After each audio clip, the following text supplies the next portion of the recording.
Hello everyone, आप सभी का स्वागत है आपके अपने यूट्यूब चैनल वाईएम के एजुकेशन क्लास पर। फ्रेंड्स, तो आज फिर से हम लेके आ गए हैं यूनिट 6 यूजीसी नेट के लिए एजुकेशन सब्जेक्ट से। फ्रेंड्स, अगर आप भी एजुकेशन सब्जेक्ट से यूजीसी नेट की तैयारी करना चाहते हैं और अभी तक आपने सिलेबस कंप्लीट नहीं किया है और बहुत ही कम समय में सिलेबस कंप्लीट करने के लिए बस क्या करिए कि मेन जो टॉपिक हैं वो पढ़ने के लिए आप चैनल वाईएम के एजुकेशन क्लास उसको सब्सक्राइब करिए और बेहतर तरीके से कॉन्सेप्ट क्लियर करिए। फ्रेंड्स, तो जल्दी बस 5 मिनट में हम क्या पढ़ेंगे, वैज्ञानिक विधि की विशेषताएं। फ्रेंड्स, वैज्ञानिक विधि की विशेषताएं।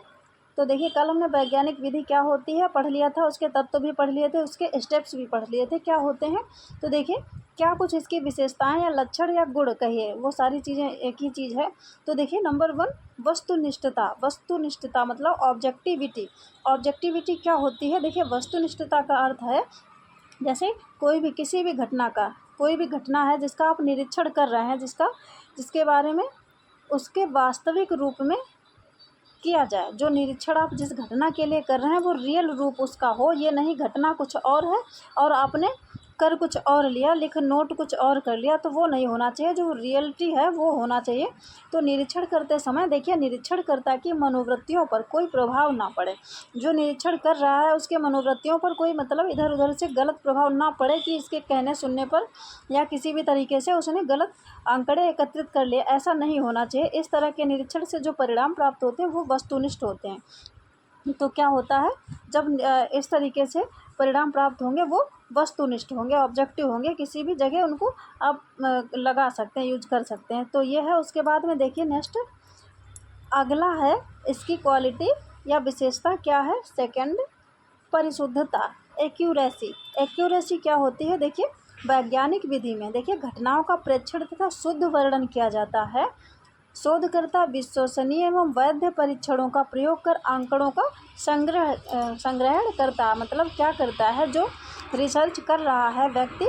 तो वैज्ञानिक विधि जो है, साइंटिफिक मेथड, इसमें ये इसका लक्षण है क्या, परिशुद्धता। तो इसमें क्या करता है, जो रिसर्च कर रहा है वो कैसे कर रहा, किसी परीक्षण के माध्यम से कर रहा होगा। तो उस शोधकर्ता विश्वसनीय एवं वैध, परीक्षण कैसा, विश्वसनीय एवं वैध विश्वसनीय और वैध परीक्षण का यूज करेगा, तब जो है आंकड़े एकत्रित करेगा। तो ये है परिशुद्धता।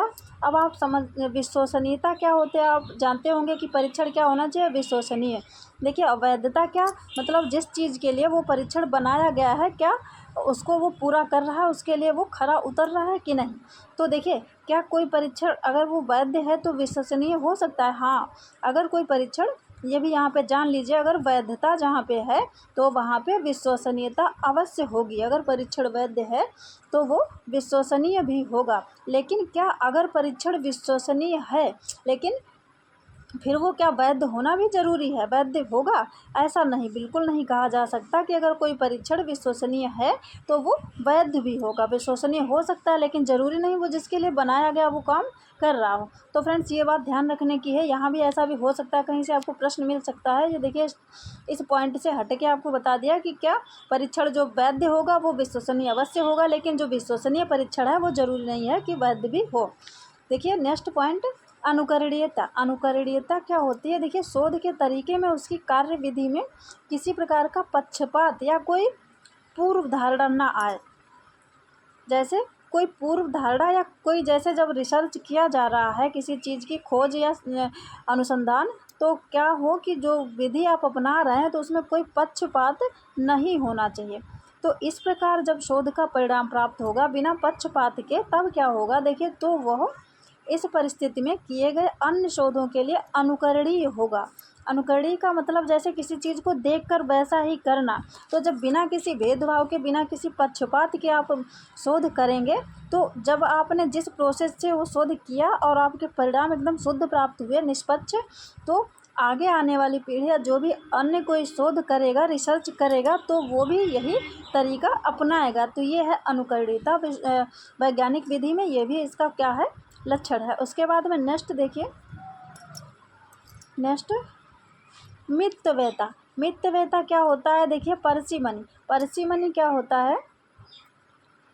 देखिए, शोधकर्ता सामान्य स्थिति एवं वातावरण से भी आंकड़ों को एकत्रित कर सकता है तथा उनका विश्लेषण कर सकता है। इसके लिए अधिक धन के व्यय की आवश्यकता नहीं होती। देखिए मित्त व्यय तो आप जानते भी होंगे, होता है कि मतलब कम पैसे में बहुत अधिक बिना मतलब का व्यर्थ खर्च नहीं करना, जितना ज़रूरत है उतना ही खर्च करना, ये होता है मितव्ययता। मतलब कम चीज़ों में एडजस्ट करके काम चला लेना, अधिक अच्छा परिणाम प्राप्त करना मितव्ययता होता है। तो क्या देखिए क्या करता है जो शोध कर रहा है व्यक्ति, वो सामान्य स्थिति में भी, ज़रूरी नहीं कि दुनिया भर की चीज़ें जुटा के तभी वो रिसर्च कर पाए, नहीं, सामान्य स्थिति या एनवायरनमेंट में भी क्या करता है वो डाटा कलेक्ट कर सकता है, आंकड़े एकत्रित कर सकता है तथा उनका विश्लेषण करके और क्या करता है वो रिसर्च कर सकता है। तो इससे क्या होगा, धन की बचत होगी, अधिक धन की व्यय करने की भी आवश्यकता नहीं। तो यही होता है मितव्ययता, मतलब कम खर्चे में शोध कर लेना। तो ये वैज्ञानिक विधि का लक्षण है, अगर वैज्ञानिक विधि है तो ये इसका लक्षण। उसके बाद नेक्स्ट है सामान्यीकरण, जनरलाइजेशन। क्या होता है देखिए, जनरलाइजेशन होता है वैज्ञानिक विधि में शोधकर्ता पूरे समूह या समाज का अध्ययन नहीं करता, बल्कि देखिए वो क्या करता है, कुछ लोगों का सैंपल के रूप में चुनकर अपना शोध संपादित करता है तथा निष्कर्ष प्राप्त करता है। ये है सामान्यीकरण। जैसे मान लीजिए किसी समाज का आपको अध्ययन करना है, तो वहाँ से कुछ लोगों को ले लिया और उनका जो भी है उनके बारे में जान लिया, तो फिर वो चीज़ आप पूरे समाज पर लागू कर सकते हैं, यहाँ पे ऐसा ऐसा है। और जैसे देखिए मान लीजिए एक चावल है, आपने पके हुए चावल, उसका एक दाना ले लिया, उसको चेक कर लिया, तो क्या करेंगे आप अनुमान लगा लेंगे ये पूरे चावल पक गए होंगे, ना कि एक एक चावल पूरा ही भगोने में से पूरा चेक करेंगे तब कहीं पता चल पाएगा कि चावल पके, ऐसा नहीं। जब आपने एक देख लिया, अच्छी तरीके से देख लिया कि ये पक गया, तो आपने पूरा जो है समझ गए कि क्या है ये सारे पक गए। तो ये तो है सैंपल लेके मतलब जानने की बात। और सामान्यीकरण क्या, जब आपने जैसे कुछ समाज का अध्ययन कर लिया, पता कर लिया ऐसे ऐसी चीज़ है, फिर जो आपने परिणाम निकाले तो फिर वो पूरे समाज पर आप अप्लाई कर सकते हैं, तो ये सामान्यीकरण है। उसके बाद में क्या है देखिए नियंत्रण, इनको हमने और डिटेल नहीं लिखा, बस ऐसे ही बता दे रहे हैं। क्या है कि नियंत्रण देखिए वैज्ञानिक विधि की विशेषता है।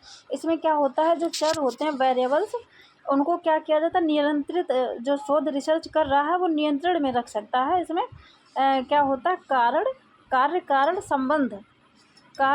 संबंध का अध्ययन किया जाता है शुद्ध ढंग से, ठीक है, तथा परिणाम भी शुद्ध प्राप्त होते हैं, ये नियंत्रण होता है। शुद्धता क्या होती है देखिए, जो वैज्ञानिक विधि से जो परिणाम प्राप्त होते हैं वो शुद्ध होंगे, जब इस तरीके से सब बिना पक्षपात रहित सब कुछ किया जाता है, बिना पक्षपात के, तो परिणाम जाहिर सी बात शुद्ध होंगे। तो वैज्ञानिक विधि की विशेषता क्या है, शुद्धता भी।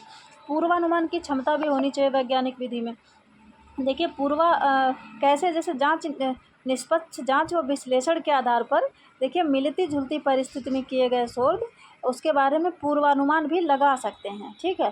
किस प्रकार किसी ने कुछ वो किया शोध रिसर्च, तो वैज्ञानिक विधि में क्या है, पूर्वानुमान होता है। आत्म संशोधन की क्षमता भी होती है, देखिए ये भी इसकी एक विशेषता है। कैसे देखिए, वैज्ञानिक उसको क्या करते हैं, बार बार जो आपने कल्पना करी कि किसी रिसर्च कर रहे हैं, तो पहले कोई समस्या होगी या जो भी होगा, तो फिर उसका समाधान या उसके बारे में शोध जब कर रहे हैं, तो वैज्ञानिक क्या करेगा, पहले उसको बार बार सत्यापित करता है, तथा यदि उसको सत्यापित नहीं होती वो परिकल्पना जो आपने बनाई है, हाइपोथेसिस, तो फिर उसका परित्याग कर देता है। और त्याग के आधार पर फिर क्या करता है, वो आंकड़े संग्रहित होते हैं, ना कि शोधकर्ता की व्यक्तिगत राय।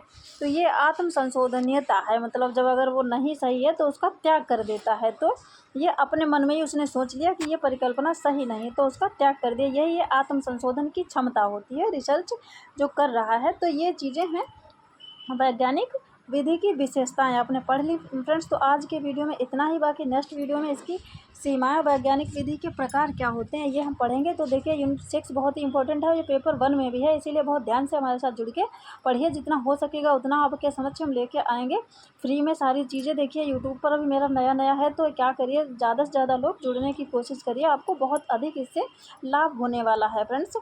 तो देखिए आज के लिए इतना ही, मिलते हैं नेक्स्ट वीडियो में।